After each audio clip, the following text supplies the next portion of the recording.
We are tracking the potential for some severe weather going into the day today. The Denver area under a level 2 threat for those severe storms. The I-25 corridor, anywhere you see in yellow, is under that slight risk. We're sandwiched in between two areas of more marginal threats for severe weather. The potential for that activity to build later on today certainly not out of the question. So let's break down what your severe storm outlook categories mean.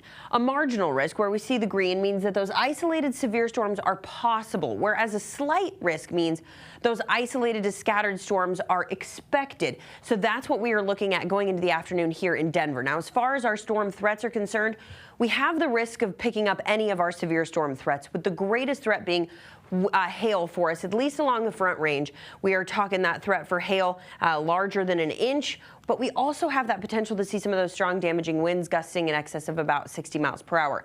Localized flooding with heavy rain not out of the question, as is the potential for some rotation that could lead to a tornado. So all the things we are watching going into the day today.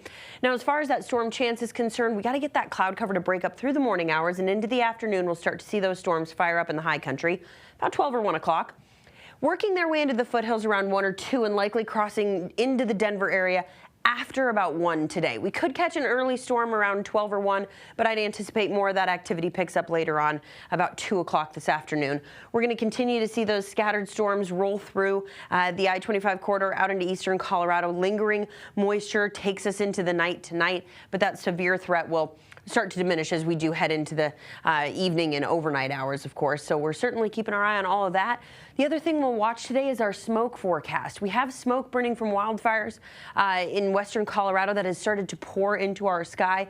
So noticing maybe a little more moderate to heavy smoke in the Denver area, out into eastern Colorado throughout the day today, with, of course, the heaviest smoke being out west where we are seeing those fires originate. We're going to continue to hang on to that smoke going into tomorrow. Now, western Colorado under critical fire weather concerns, so certainly watching that, the dry weather there, but also the dry lightning. Two things that you do not want when it comes to that fire danger. Temperatures today staying hot for the western slope. We're in the mid to upper 90s. Grand Junction today, 98 degrees. Whereas in Denver, we're going to be a little cooler. We'll be in the low to mid 80s, so that cold front bringing our temperatures back down. Tonight, we'll slide into the low 60s, maybe a few lingering showers early on before we just kind of enter into a mostly cloudy night. And then tomorrow afternoon, the mid 80s. It'll be a partly cloudy day with some more afternoon storm chances, but we're not tracking severe weather going into our Thursday.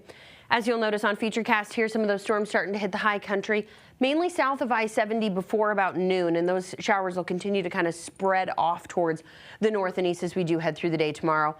Most of our Denver neighborhoods likely to stay on the drier side tomorrow afternoon, but we could pick up a little bit of rain, maybe a few storms. Again, no severe weather anticipated for Thursday. We climb back into the 90s by Friday. That is where we stay going into the weekend, and we are looking sunny, warm, and dry through next week.